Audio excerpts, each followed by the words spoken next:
মতলব থেকে 1000 মানুষের চাকরি দেব। যদি আমি না দিতে পারি, আপনার বাজারে আসলে আমার জুতা দিয়ে পিটাবেন।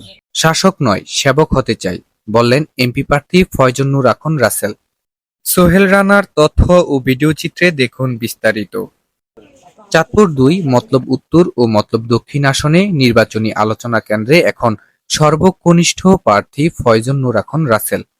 গতানুগতিক রাজনীতির বাইরে গিয়ে তিনি তুলে ধরেন তারুণ্য নির্ভর এক নতুন পরিকল্পনা।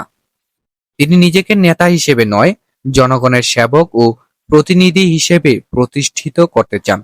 ব্যক্তিগত যে ট্যাগলাইন, ভাই আমি এখানে কোনো নেতা হইতে আসিনি। এখানে যারা আছে সবাই আমার ভাই, কেউ চাচা, সিনিয়র মানুষ সবাই। আমি এই চাঁদপুর জেলার সবচেয়ে জুনিয়র প্রার্থী। তো আমি সবার প্রতিনিধি হিসাবে যদি আমাকে কেউ সংসদে সবাই পাঠায়, সেক্ষেত্রে আমরা প্রতিনিধিত্ব করব, আমরা নেতাগিরি করব না।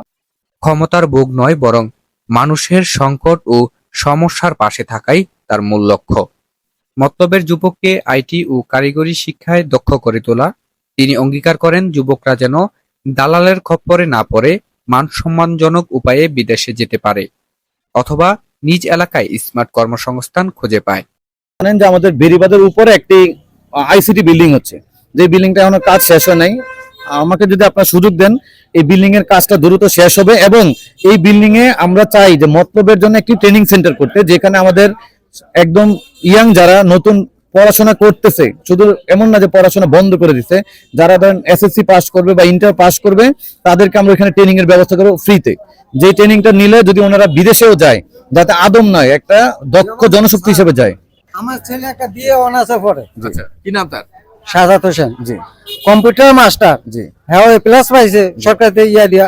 কিন্তু আজও মনে করেন যে একটা চাকরির ব্যবস্থা কিন্তু আমরা পাইতেছি না, কারণ ওই যে আমার দাদা নাই, কালু নাই, জ্যাঠা নাই, কেউ নাই, বড় লোক।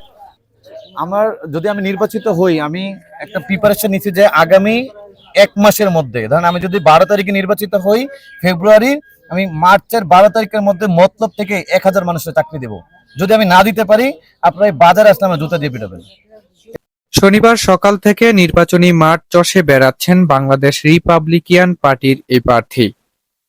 প্রচারণার সময় তিনি ভোটারদের আশ্বস্ত করেন যে নির্বাচিত হলে তার প্রধান কাজ হবে মতলবের দীর্ঘমেয়াদী উন্নয়ন, বিশেষ করে রেমিটেন্স যোদ্ধাদের সুরক্ষা ও তরুণদের কারিগরি শিক্ষায় শিক্ষিত করা এবং বেকারদের কর্মসংস্থান এর ব্যবস্থা করবে বলে তিনি আশ্বাস দেন।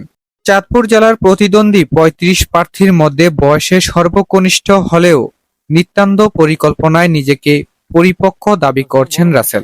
এখন দেখার বিষয় মতলব উত্তর ও দক্ষিণের ভোটাররা এই তরুণের আহ্বানে কতটা সাড়া দেন। আমি আজ নতুন দেখলাম, তাছাড়া যারা যে পার্টিটা করে পার্টিটা ভালো, যে 10-12টা ভোলা হয় আন্দোলন করে শেখা দিয়ে খেতেছে, এই বিএনপি জাতীয় পার্টি আর এই যে আপনার এই মানে লড়াছড়া করে বড় বড় বক্তৃতা, এগুলি কেমন পর্যন্ত তাকে সরাইতে ভালো নয়, ওরা সরাইছে। এবং এখন যদি তালিবালি ইলেকশন আমরা করে দিই, হ্যাঁ তারা অন্য লোকেরা ভোট দিই, 6 মাসের মধ্যে তারা কিন্তু নামাই লাগবে।